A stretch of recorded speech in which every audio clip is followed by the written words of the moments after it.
आशा करता हूँ कि आप सब लोग ठीक होंगे। आइए आज हम एक 10th क्लास के न्यू चैप्टर की शुरुआत करते हैं। जैसा कि हमारे चैप्टर का नाम है बहुपद मतलब पॉलिनोमियल।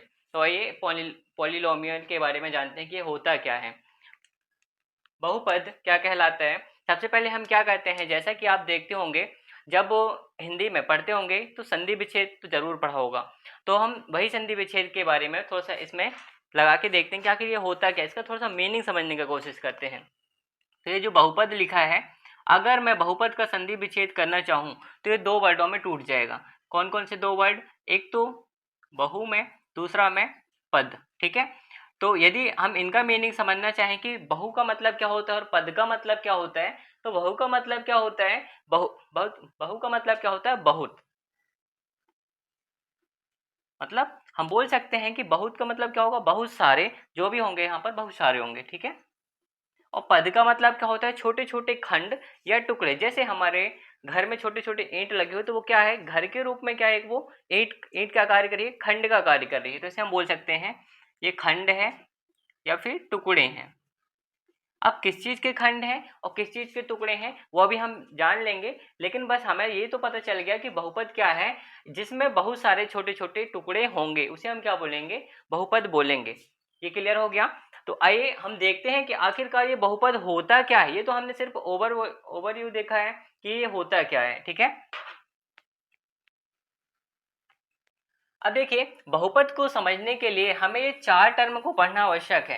पहला क्या है, चर और अचर। दूसरा क्या है, पद मतलब टर्म। तीसरा क्या है, बीजी व्यंजक। और चौथा क्या है, बहुपद। इसे और लास्ट में हम क्या करेंगे, क्वेश्चन को सॉल्व करेंगे, क्या सभी बीजी व्यंजक बहुपद कहलाएंगे। फिर हम इसका आंसर भी देखेंगे। जब हमारी ये पूरी टर्म क्लियर हो जाएंगे तो हम इसका भी आंसर दे पाएंगे। तो देखिए चर और अचर क्या होता है, मतलब वेरिएबल एंड कॉन्सोनेंट क्या होता है। तो जैसा कि आप पढ़े होंगे कि जो चर होता है, चर क्या होता है, आप तो जानते होंगे कि आपने पढ़ा होगा कि ए से लेके जेड तक,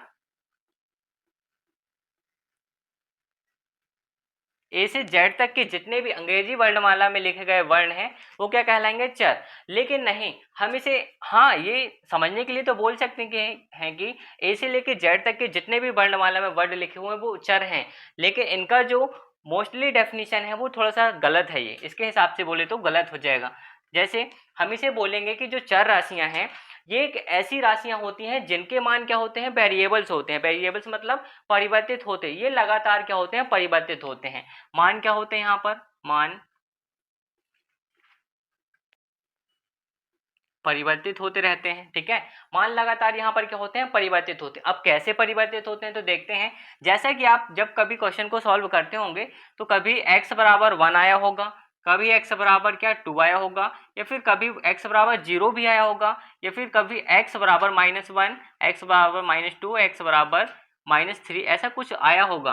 अब देखिए यहाँ पर जो राशि है, चर राशि है, वो क्या है, x ही है।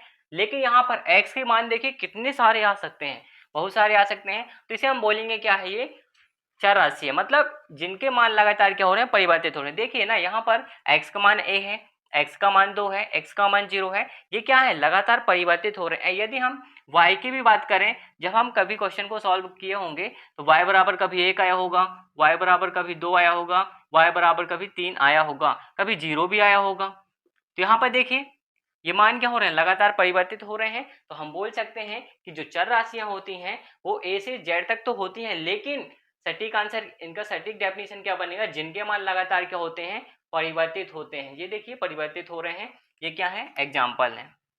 ठीक है, तो आई होप चर राशि तो आपने समझ लिया होगा।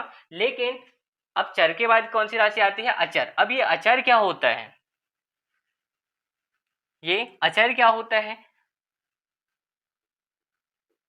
मतलब कांस्टेंट। अब देखिए कांस्टेंट आपने पढ़ा होगा कि ए से 1 से लेके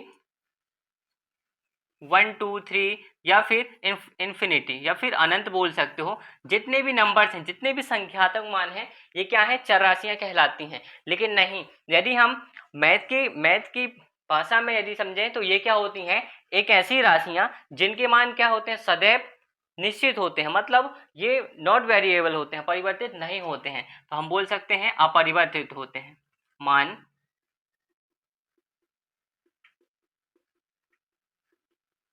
मान क्या होते हैं, अपरिवर्तित होते हैं। अब अपरिवर्तित, इनके मान कैसे अपरिवर्तित हो सकते हैं, तो देखिए कभी भी आपने यदि देखा होगा, जैसे बचपन में कभी इसको क्या पढ़ा है, 1 ही पढ़ा है, तो आज भी इसको क्या पढ़ रहे हैं, 1 ही पढ़ रहे हैं, है ना। आपने कभी ऐसा सुना है 1 बराबर 2 होता है, ऐसा कभी सुना है, नहीं, 1 बराबर हमेशा 1 ही होगा। लेकिन यहाँ पर जब हमने देखा था x बराबर कभी 1 आ रहा था, x बराबर 2 आ रहा था, लेकिन यहाँ पर मैं 1 बराबर 2 नहीं लिख सकता, ये हो ही नहीं सकता। कभी 2 बराबर 3 लिख सकते हो, नहीं, ये नहीं हो सकता। लेकिन हाँ, 1 बराबर 1 लिख सकता हूँ, 2 बराबर 2 लिख सकता हूँ, क्यों, क्योंकि ये सेम है इसलिए। लेकिन यहाँ पर देखिए यदि इससे कंपैरिजन करेंगे, चर राशि से कंपैरिजन करेंगे, तो x बराबर 1 आया था, 2 आया था, -1 आया था, 0 आया था, या एक्सेट्रा जितना भी था, ठीक है। लेकिन यहाँ पर मैं ऐसा नहीं बोल सकता। तो देखिए क्या यहाँ पर निश्चित है, हाँ, मान परिवर्तित नहीं हो रहे हैं, हाँ, ठीक है, लेकिन यहाँ पर मान परिवर्तित हो रहे हैं। तो मैं बोल सकता हूँ चर राशियाँ क्या होती हैं, वे राशियाँ जो ए से लेके अंग्रेजी वर्णमाला में ए से लेके जेड तक जाती हैं और जिनके मान सदैव क्या होते हैं, परिवर्तित होते हैं, वेरिएबल्स होते हैं, उन्हें चर राशि कहते हैं। अचर राशियाँ वे राशियाँ होती हैं या वे संख्यात्मक मान होते हैं जो 1 से लेकर अनंत तक जाते हैं और जिनके मान क्या होते हैं, लगातार परिवर्तित नहीं होते, मतलब अपरिवर्तित हो सकते हैं। ये क्या कहलाती हैं, अचर राशियाँ कहलाती हैं, ठीक है। आई होप ये दोनों टर्म आपको क्लियर हो गई होंगी। आइए सेकेंड टर्म के बारे में जानते हैं कि पद क्या होता है। अब देखिए यदि मैं पद के बारे में जानना चाहूँ तो ये तो सिंपल है, यदि आपको चर और अचर समझ में आ गया है तो आप पद के बारे में पढ़ सकते हैं। देखिए यदि मैं चर और अचर से यहाँ पर लिखना चाहूँ, चर व अचर मिलकर पद बनाते हैं, ठीक है। अब कैसे चर और अचर मिलकर पद कैसे बनाते हैं, तो यदि मैं एक चर राशि लेता हूँ जैसे x है, एक अचर राशि लेता हूँ 2 है, आपस में इनका क्या करता हूँ, गुणा कर देता हूँ, तो यहाँ पर क्या बनेगा, 2x बनेगा। हाँ, अगर मैं एक और अचर राशि लेता हूँ 5, एक चर लेता हूँ y, यहाँ पर क्या बनेगा, 5y बन जाएगा। हाँ, तो देखिए यहाँ पर जब मैं किसी संख्यात्मक मान का चर राशि से गुणा करता हूँ तो क्या कोई पद बन जाता है, कोई टर्म बनती है, हाँ, तो इसे मैं बोलता हूँ पद, ठीक है। मतलब जब चर और अचर मिलकर क्या बनाते हैं, पद बनाते हैं, मतलब जब चर और अचर आपस में क्या करते हैं, गुणा करते हैं, चर इंटू क्या होगा, अचर, ठीक है, क्या बनाएंगे, ये पद बनाएंगे, ठीक है। जैसे कि यहाँ पर मैंने बताया, एक एग्जांपल और ले लेते हैं, जैसे -3 इंटू एक्स, तो क्या बनेगा, -3x बनेगा, ये क्या बना है, पद बना है, ठीक है। तो आप बोल सकते हैं कि जो पद होगा वो चर और अचर से मिलकर बना होगा और चर राशि और अचर राशि आपस में क्या की होगी, गुणा की होगी, मल्टीप्लिकेशन में हुआ होगा, ठीक है। आई होप ये क्लियर हुआ होगा। अब देखिए आपने चर और अचर के बारे में पढ़ लिया, पद के बारे में पढ़ लिया, अब ये बीजी व्यंजक क्या होता है, बीजी व्यंजक क्या होता है। तो यदि आपको ये दोनों टर्म क्लियर हैं, चर और अचर क्लियर हैं और पद क्लियर हैं, तो आप बता सकते हैं कि बीजी व्यंजक क्या होता है। तो बीजी व्यंजक क्या होगा, दो या दो से अधिक पद, इसमें दो या दो से अधिक पद होंगे जो जुड़े होंगे, जो आपस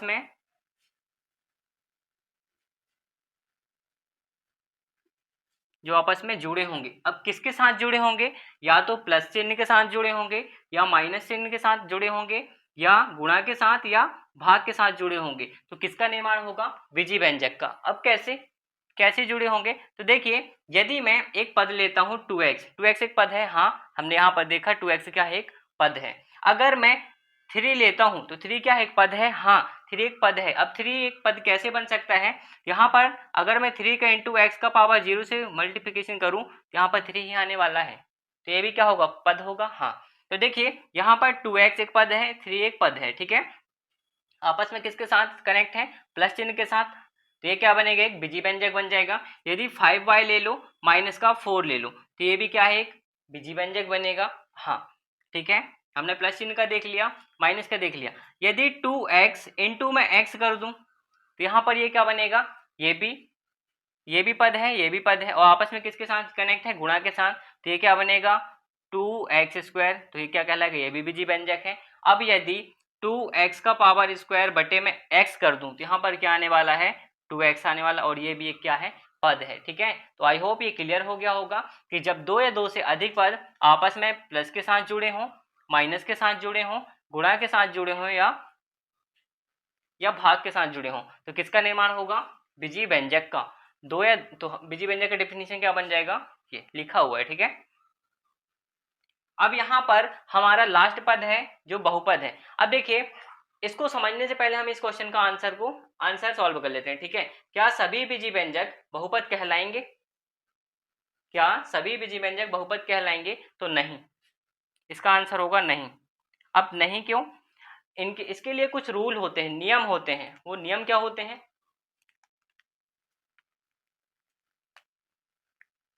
ठीक है, इसके लिए क्या होते हैं? कुछ नियम होते हैं।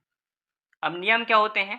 पहला नियम ये कहता है कि कोई भी बीजी व्यंजक हो, ठीक है, किसी भी बीजी व्यंजक में जो चर होगा, तो चर की घात क्या हो? चर की घात क्या हो? धनात्मक हो, ठीक है। पहला नियम क्या कहता है कि ऐसा कोई सा भी बीजी व्यंजक हो जिसमें चर की यदि अधिकतम, सभी चर की अधिकतम घात कितनी हो? धनात्मक हो, तो हम बोल सकते हैं कि वो क्या है? एक बहुपद है, ठीक है। सेकंड क्या है? जब किसी भी बीजी व्यंजक में चर की अधिकतम घात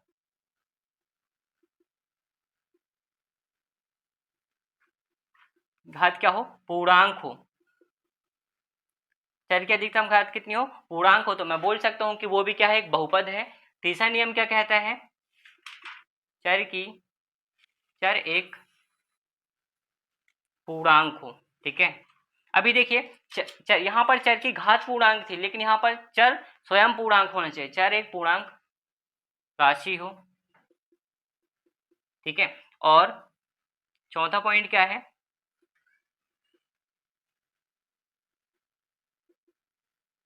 पदों की संख्या निश्चित हो, ठीक है। अब देखिए, ये इस वाले आंसर को सॉल्व करने के लिए हमें ये 4 नियम पढ़ने होंगे कि क्या सभी बीजी व्यंजक बहुपद कहलाएंगे। तो यदि ये नियम किसी भी बीजी व्यंजक में लागू होते हैं तो हम उसे बोल सकते हैं कि वो क्या है? बहुपद है। मतलब पहला नियम क्या है? चर की अधिकतम घात क्या हो? धनात्मक हो। चर की अधिकतम घात क्या हो? पूर्णांक हो। चर एक पूर्णांक राशि हो और पदों की संख्या क्या हो? निश्चित हो। देखिए, हम इसका पहला जो पॉइंट है उसको समझते हैं।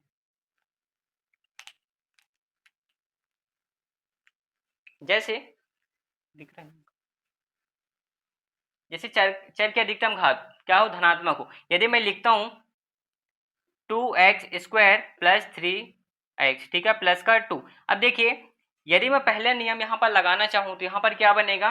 पहले चर देखो, चर कहाँ पर है? एक चर ये है, एक चर ये है, और दोनों समान प्रकृति के चर हैं, ठीक है। यहाँ पर चर का अधिकतम घात कितना है? 2 है, और प्लस का 2। यहाँ पर कुछ भी नहीं है, तो क्या है? प्लस का 1 है। तो क्या यहाँ पर फर्स्ट नियम लागू हो रहा है? हाँ, दोनों जो चर हैं वहां पर अधिकतम घात कितनी है? धनात्मक है। तो इसे मैं बोल सकता हूँ कि ये बहुपद कहला सकता है, ठीक है। बोलेंगे नहीं कि हाँ होगा ही, क्योंकि अब ये नीचे भी नियम बचे हुए हैं। अगर मैं इसी को लिखूं -2 प्लस 3x प्लस का 2, तो देखिए क्या ये बहुपद कहलाने लायक है? नहीं, क्योंकि यहाँ पर जो चर का अधिकतम घात है वो क्या है? नेगेटिव है, ठीक है, ऋणात्मक है। अब चर की अधिकतम घात क्या हो? पूर्णांक हो। यदि यहाँ पर मैं इसी को लेता हूँ 2x², अगर मैं चर का अधिकतम घात क्या लेता हूँ? 2x का पावर 1/2 प्लस 3x 1/2 प्लस का 3। अब देखिए, यहाँ पर जो चर का अधिकतम घात है वो धनात्मक तो है, लेकिन एक पूर्णांक संख्या नहीं है। पूर्णांक संख्या क्यों नहीं है? क्योंकि 1/, का मान कितना होता है? 0.5, ठीक है, और 0.5 एक पूर्णांक नंबर नहीं है, ठीक है। चर एक पूर्णांक राशि हो। चर एक पूर्णांक राशि का कहने का मतलब क्या है? यदि यहाँ पर 2x² प्लस 5x प्लस का 6 है, ऐसा कुछ लिखा हुआ है। अगर मैं x के बटे में कुछ नंबर लगा देता हूं, जैसे x के बटे में मैं क्या लगा देता हूं? कुछ नंबर लगा देता हूं, जैसे मान लो 4 ही लगा दिया, तो यहाँ पर आने वाला जो है ये क्या कहलाएगा? क्या ये एक पूर्णांक है? हाँ, पूर्णांक तो होगा क्योंकि नीचे नंबर लगा हुआ है। लेकिन यदि मैं इसको कैसे लिखूं? 2x का पावर स्क्वायर बटे x³ प्लस 5x प्लस 6, ऐसा कुछ लिखना चाहता हूं। तो देखिए, यहाँ पर तो कुछ कट जाएगा, ठीक है, यहाँ पर कुछ कट जाएगा, मतलब यहाँ पर 2x² है और यहाँ पर भी 2x² है, तो बचेगा क्या? 2/x प्लस 5x प्लस का 6, ऐसा कुछ बचेगा। तो देखिए, ये जो x लिखा है उसको हम लिख सकते हैं 1/x इंटू का 2, और ये क्या है, एक बटे में चला गया, मतलब जब भी कोई राशि बटे में जाती है तो वो क्या हो जाती है, हाफ हो जाती है, ठीक है। तो ये पूर्ण नहीं होगा। पदों की संख्या निश्चित हो, चौथा पॉइंट क्या कहता है, पदों की संख्या निश्चित हो, मतलब ऐसा कोई सा भी बीजी व्यंजक हो आपके पास जिसमें आप पद को काउंट कर सकते हो, तो उसे बोल सकते हो कि वो क्या है, बीजी व्यंजक, सॉरी बहुपद है। जैसे 1 2 3, यहाँ पर कितने पद हैं, 3 है, यहाँ पर भी कितने पद हैं, 3 है, 1 2 3, यहाँ पर भी 3 पद हैं, सभी बीजी व्यंजक में क्या है, यहाँ पर 3 पद है। तो देखिए यहाँ पर मैं एक को ऐसा एग्जाम्पल लिखता हूँ जो सभी नियम का फॉलो करता है, ठीक है। जैसे 5x square plus 6x plus का 2, यदि मैं इसको यहाँ पर देखना चाहूँ तो देखिए धनात्मक, चर का अधिकतम घात धनात्मक है, हाँ चर का अधिकतम घात धनात्मक, मतलब ये वाला नियम फॉलो कर रहे हैं। चर की अधिकतम घात पूर्णांक है, हाँ 2 एक पूर्णांक राशि है, और यहाँ पर कुछ नहीं तो 1 भी एक पूर्णांक राशि है, सेकेंड वाला नियम भी फॉलो हो गया। एक चर एक क्या हो, पूर्णांक हो, चर कहीं बटे में लगा है क्या, पूर्णांक राशि, चर का एक पूर्णांक राशि का मतलब क्या है, चर कभी भी किसी भी संख्या के बटे में नहीं जाएगा, ठीक है। यहाँ पर कहीं संख्या के बटे में चर लगा है नहीं। पदों की संख्या निश्चित हो, मतलब ये भी फॉलो है, पदों की संख्या निश्चित है, हाँ 1 2 3 मैं काउंट कर सकता हूँ, ठीक है। तो ये पूरा आप लोग को अच्छे तरीके से पढ़ लेना है, ये नियम को याद रखना है, इससे आपके बहुत सारे क्वेश्चन सॉल्व हो जाएंगे। अगर आपको ये पूरा समझ में आ गया है तो आपका ये चैप्टर बहुत ही अच्छा होने वाला है, ठीक है। तो आशा करता हूँ ये पूरा क्लियर होगा, ठीक है। Thank you.